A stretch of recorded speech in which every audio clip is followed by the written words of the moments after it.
Oh, hello Kenya, hello wherever you are in the world right now. I'm sure it's way beyond even the shores of Africa. It is an absolute privilege for me to be here. Absolute privilege. And also to be working with my long-term friends, Mark and Ernestine Finley, who are doing such tremendous work around the world. So I'm just privileged to be here. I bring you greetings from the UK, from Great Britain. Anybody been to Great Britain? Well, you're privileged to be here. Let me tell you that, because we don't have the weather that you have. It's always raining. So when I said I was coming to Kenya, they said to me, "Can you take us with you?" Sadly, I couldn't, but it's so great for us to be, or for me to be here. Look, I'm going to be talking to you throughout these 2 weeks about how to reverse diseases. That has been my passion since I was a very young man, and how to reverse things like diabetes, high blood pressure, all of these ailments that we feel we have to live with. But before we do that, because this is a health event, I'm going to need everybody to stand for me. Everybody stand. Those people watching online, I need you to stand as well. Yes, you think I can't see you, I can see you. Everybody needs to stand. Very good. So that's good. You've passed the first test. You can actually stand. Now, what I now want to do is ask you a few questions. If you can say yes to the questions, stay standing. If no, sit down. Simple, right? So first question.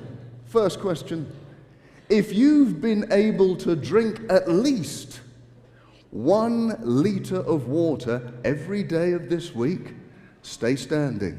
If not, sit down. Okay. Very good. Okay, next question. You're going to need to listen. Next question. If you've been able to eat somewhere between 5 and 10 portions of fruit and vegetables each day, stay standing.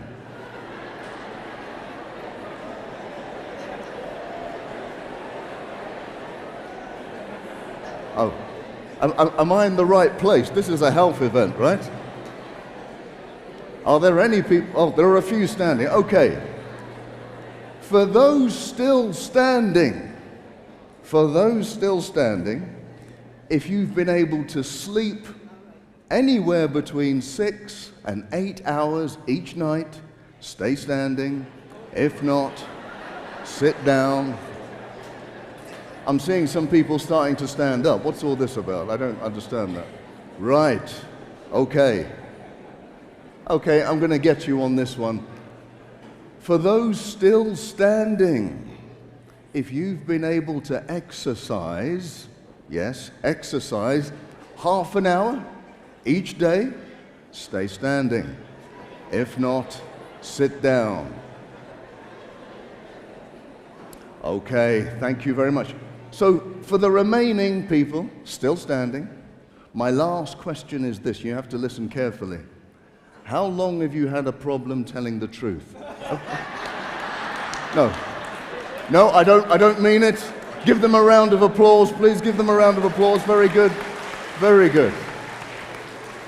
Because if you've been able to do that with your life, you are building absolute quality building blocks for your life, not just your life, but for the people around you. Okay, as I said, my name is Dr. Chidi. People need to know how they can get in contact with me. If you're on Instagram and Twitter, you can follow, you can see some of the things I do. Now, one of the programs I have, it is called Life Colors. So Life Colors is really giving a color to every single disease that we try to reverse. So we go through a purple color, a green color, a red color. But today, I'm going to join 2 colors. I'm going to do the blue and the purple, diabetes and obesity. Let's call it diabesity, shall we? Diabesity. Because diabetes is really close to my heart. My father, sadly, had type 2 diabetes. He had so many strokes and he died way too early. I was unable to help him at the time. This was many years ago, but I was determined that I would help everybody who has type 2 diabetes. And let me say this in the outset. Type 2 diabetes, nobody has to live with. Nobody has to live with. Now, if you want to challenge me on that, you can privately, but the evidence is clear. Nobody needs to live with it. It is a lifestyle disease, and with our lifestyles, we can get rid of it. There is a human cost to diabetes. I don't know if you know that half of the people who lose their sight globally is because of diabetes. Half of the people who need amputations, it's because of diabetes. Half of the people who lose the function of their kidneys, it's because of type 2 diabetes. Diabetes affects every single cell in the body. You cannot escape. It's not a mild disease, it's a very serious one. Now, when you track the history of diabetes, we find that somewhere in the mid-90s, it just suddenly took off. And it was mirrored by the increase in obesity, because often diabetes and obesity go together. And a lot of that was due to the consumption of lots of these sugary drinks with high fructose corn syrup. These things are absolutely detrimental, and we'll talk a bit more about them later. But let me take you back nearly 100 years, back to 1932, and a great doctor by the name of H.P. Hemsworth wanted to find out why people get diabetes. That's a good question. Nobody asked that question before. So he went around the world and he said, well, what are the people eating around the world? And he looked at it. He went to Japan and Italy and Holland and the USA and England. And he made this chart, and the dark columns represent the carbohydrate in the diet. The light columns represent the fat in the diet. And that line going diagonally down is the rate of diabetes, or the presence of diabetes. Now, I know you're all very bright. So what do you see in that graph? Let me help you. It says that the more carbohydrate you eat, the lower your risk of type 2 diabetes. Does that make sense? But surely we're told the more carbohydrate you eat, the more diabetes you get. In Japan, you can see that they eat lots of carbohydrate, but they have low levels of diabetes. How can this be? Well, the truth is that carbohydrates are not all bad. Did you know that vegetables are carbohydrates? Fruits are carbohydrates. Grains and seeds, they're carbohydrates. That's what they're eating in Japan. The other ones that we know about, the chocolate, the biscuits, the cakes, the refined sugars, they're the ones that cause type 2 diabetes. So what we need to do, it seems, we need to eat more of the simple, whole foods. Now, I have a video. There's no sound to it, but it just kind of shows you how diabetes works, if all of you can see that. See, what happens is when we consume sugar, we break it down into its simple components, and it goes into the bloodstream. As the bloodstream absorbs all of this sugar, it needs insulin to take the sugar out of the blood, or to allow the sugar to get into the cells. And all your organs need sugar to survive, so sugar needs to come into the cell. In fact, let me tell you this. I'm pretty sure I know the answer to this question. Has anybody ever played the game Knock Down Ginger? Knock Down Ginger. I knew nobody has done this. Well, maybe they call it something different here. When I was a youth, sorry pastors, I'm confessing to you. When I was a youth, we used to play this game Knock Down Ginger. It's where you knock on the door of somebody's house and run away.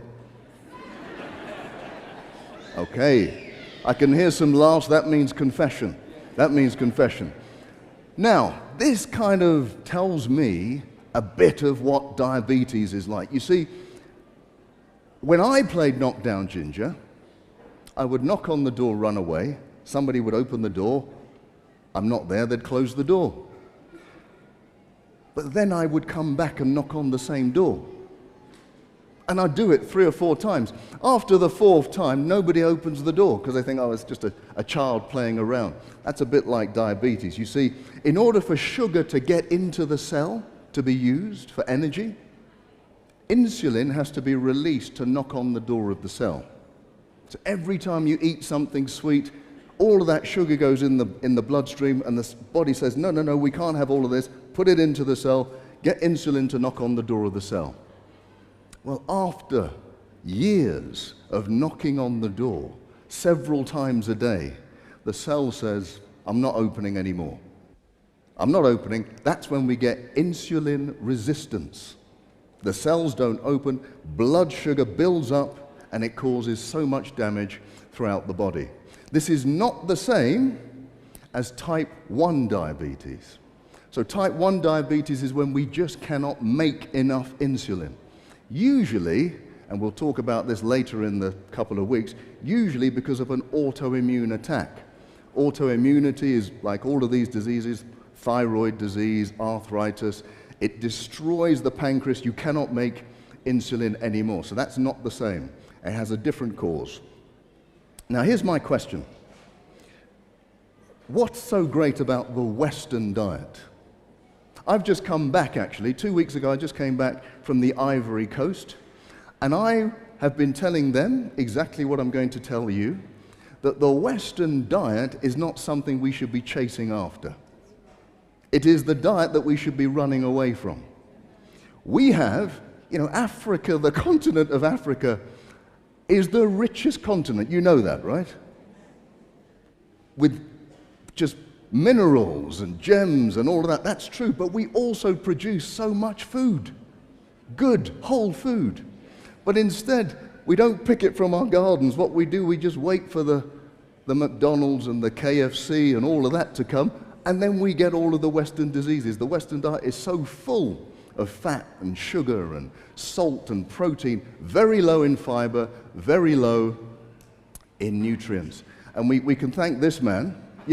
We all know this man, right? No? Okay, well, you know his company. You know this, right? Is there anybody who's never heard of this company? Let me see your hand. Okay. Is there a McDonald's in Kenya? No, I don't think so. There's not many McDonald's in Nigeria either. But I've been told that McDonald's is coming to Africa quite soon. And when it comes, and all the changes that take place, we'll say, oh, I wonder why I'm now putting on weight. It's not because of our genes or our hormones, it's because of what we are actually consuming. But why is the Western diet so addictive? Why? I think you can find the answer in the animal kingdom. Now, who can tell me something interesting about a shark? Can you tell me something interesting about a shark? Yeah, they don't sleep, they keep moving, absolutely. Let me tell you one thing interesting you may already know. A shark can smell 1 drop of blood 1 kilometer away. 1 drop of blood 1 kilometer away. How can it do that? Why does it do that? Well, it's because animals are designed. Look, if a shark smells blood, what's it smelling? It's smelling an injured fish. So that's like fast food for a shark. Easy food. I don't have to chase it, it's going to be wounded, so it's programmed to go after it. Our bodies are like that too. We are programmed to try to save energy or conserve energy. So we want then to eat foods that are high in energy. If you give somebody sugar, they'll want more sugar. Our brains are wired that way. In fact, the wiring of our brain when you take sugar is just like taking heroin or any very addictive drug. It's very difficult to get rid of. In fact, they did some experiments with some rats. Rats are very much like humans, you may know this. So they did some experiments with rats and they fed them complete sugar as much as they wanted to eat. What do you think happened to them? They could eat as much sugar as they wanted, and that was all they could eat. What do you think happened? No, they didn't die, they didn't get overweight. They ate as much sugar as they wanted, and then they stopped. They were fine. Then they gave them pure fat to eat. The same thing happened. They ate as much fat as they wanted, and then they stopped. But when they had the combination of 50% fat, 50% sugar, and they put them together, those rats could not stop eating, and they died from obesity. There's something about the combination of fat and sugar that makes it so addictive. And where do we find that? We find it in all the cakes and the biscuits and the ice creams, all of those things that are addictive, right? You know, I've never heard somebody say, you know, if I eat one apple, I have to eat the whole bag of apples. It's never happened. But if I have one chocolate, I have to eat everything and then go for more. So we are addicted. We're programmed sometimes. If we're exposed to that refined sugar, we'll want even more. Obesity is killing more people than starvation in the world today. That is the sad thing. We're coming up with all sorts of drugs to kind of combat this, but the drugs are not the answer. It's a whole food, plant-based diet. Obesity, I think, is very simple. I don't know any of you who did physics when you were at school. It's very simple.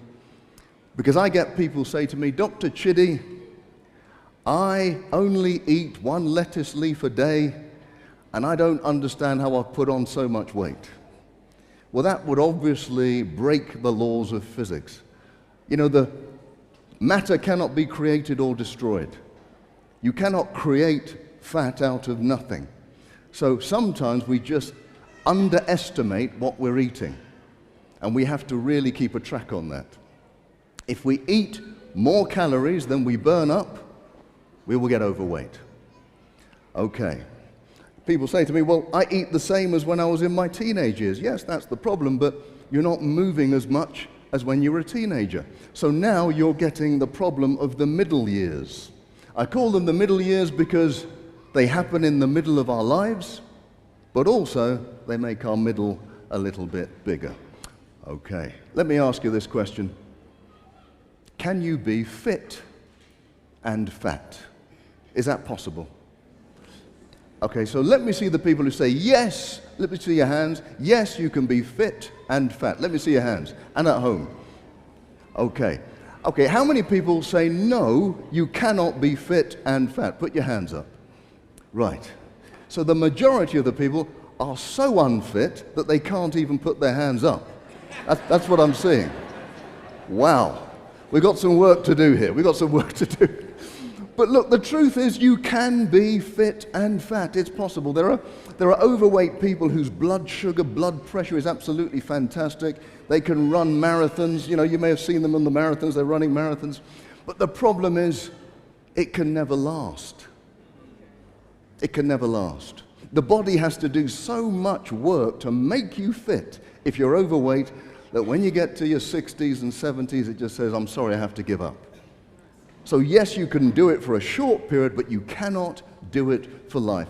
If you go down to Loma Linda and you see all those people who are 105, 104. I met a woman who was 104. She drove me around in Loma Linda. You know, in fact, she walked me around, and I found it difficult to keep up with her. None of those people are overweight. They don't make it that far. So yes, you can be fit and fat, but not for a long term. So take it as a warning. There's something we need to do. Because at the heart of all of these diseases is this lack of self-control, and we need to learn how to reverse these diseases. Are you interested in knowing exactly how you reverse diabetes? Anybody interested? Okay, 3 people are interested. Okay, more, good. Because that's what we're here for. We're here to give you a few tips on how to reverse. This is not the whole story, and I suggest you don't try and do this just on your own. But these things work. I've been reversing diabetes for over 20 years. Very rarely have we had somebody who we couldn't reverse. But these are some of the principles that we use to help them reverse and to make those cells insulin sensitive again. Here's the first thing. What you need to do is eliminate all of the refined sugars, all the simple sugars. That means getting rid of all those biscuits and cakes and chocolates. Don't go into the shops and where it says, okay, this is diabetic ice cream. This is diabetic jam. This is diabetic, no. The clue is in the name. This diabetic jam is to keep you a diabetic, right? So you need to just put it all away. get rid of all the... And look, I've also said get rid of juices and alcohol, obviously. Those are some of the most refined sugars. When people ask me, I say, you're better off eating a donut than having grape juice, because that sugar goes straight into your system, causes those insulin spikes, and makes the problem worse. The next thing I say is cut out all of the white stuff. This is not a racist comment, folks. I'm not being racist. I'm saying get rid of the white rice and the white bread and the white pasta. You know, I know we eat white rice quite a lot on this continent. But if you're a diabetic or you're sensitive, when you have a spoonful of white rice, it is like having a spoonful of sugar. It is so simple, that it's so refined. Have whole grain rice, have brown rice, red rice, black rice, but just not the white stuff. Okay. In fact, one thing I tend to tell people is, for the first 2 weeks, eat only greens, beans, and vegetables. Right? That's it. And only drink water for 2 weeks. Greens, beans, and vegetables. People ask me, what about fruit? Greens, beans, and vegetables. What about rice? Greens, beans, and vegetables. I know someone's going to ask me the same question. But what that does, it allows your cells to not need so much insulin. So then your cells quite quickly start desiring insulin. They become more sensitive again. And believe me, often, within 2 weeks, people can reverse their type 2 diabetes, which they've had for decades. You say and you think that I'm talking out the top of my head. No, absolutely, it works. And there are many people who can testify to it. I must have done hundreds, if not thousands of people. Okay. Now, I can hear what you're saying to yourselves. That sounds good. But you know what? I like my chocolate. I like my biscuits. It's going to be hard for me to give up. It's all right for you, Dr. Chidi, but I have a problem. Well, it's not all right for me. Let me tell you, for most of my life, I've had a sugar addiction. For most of my life.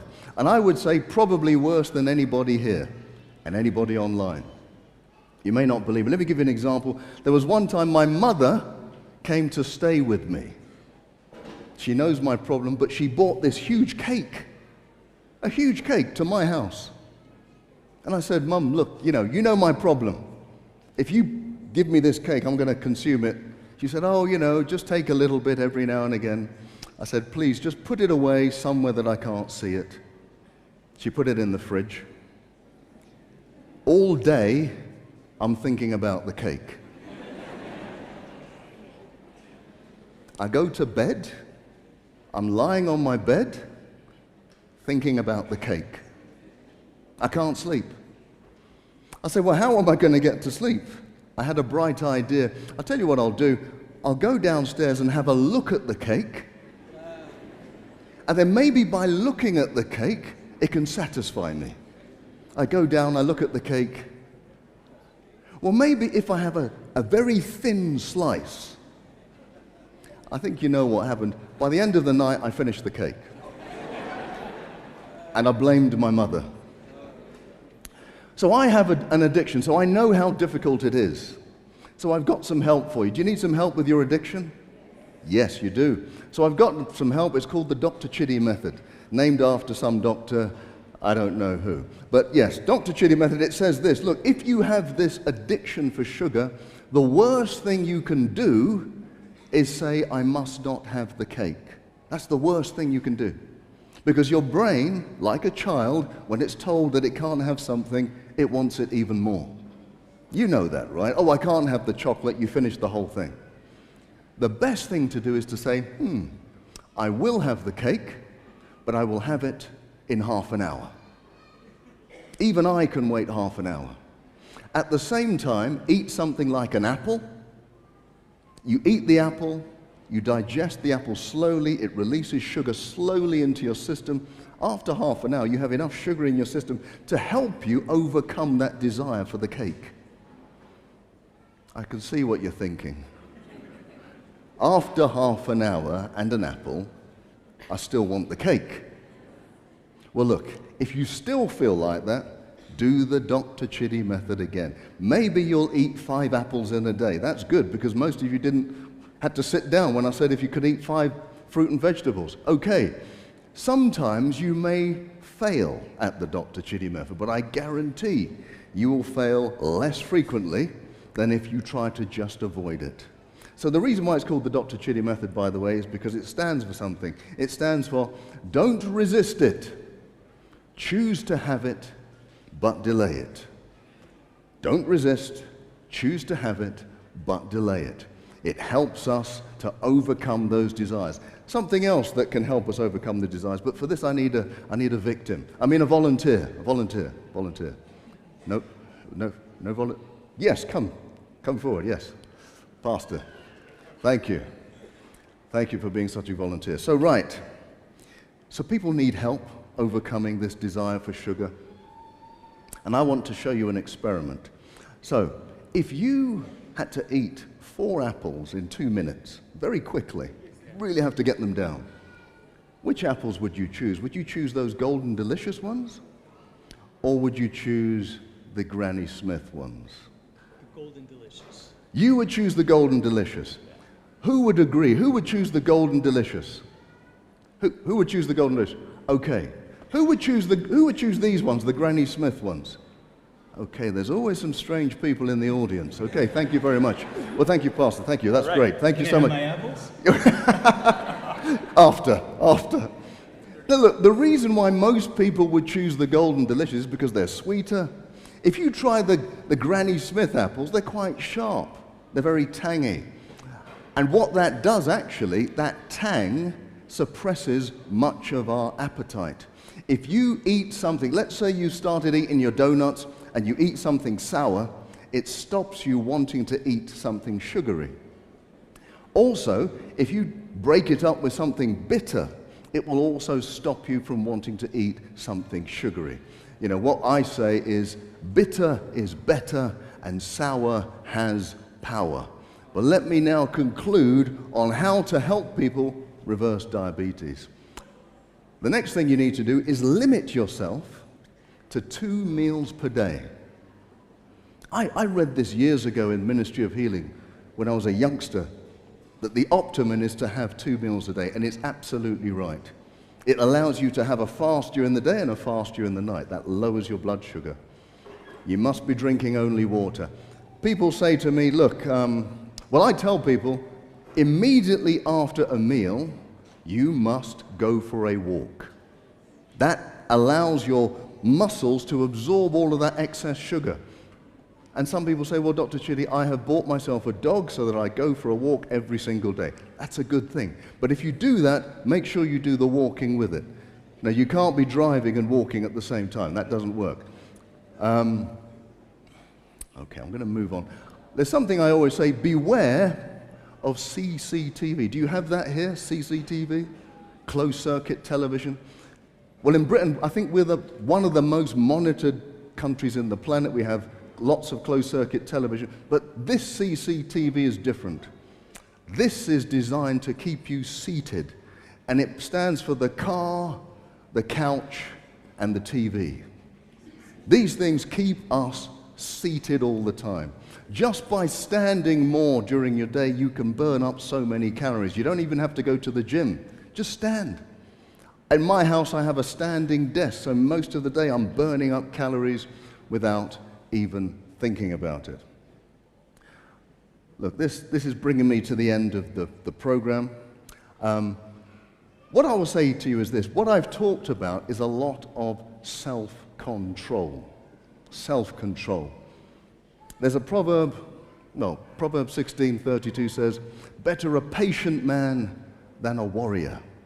One who has self-control than one who takes a city. At the heart of many of our problems with diet, it's about self-control. In fact, I'll tell you something. The man who has self-control can take the city. You can't do it unless you have self-control. If you have a goal to go anywhere in life, you're going to have to restrict some of those desires that you have. So we started a journey on health. We're going to do it right the way through the next 2 weeks. I'm going to be doing it with Sister Finley. And we hope that by the end of it, you'll all be standing when I say you've had 5 to 10 fruits and vegetables, drinking your water, doing your exercise, and getting enough rest. But until then, I will see you soon. It's been a privilege and a pleasure to be here. Have a great rest of your Sabbath. Amen. Oh, I go this way.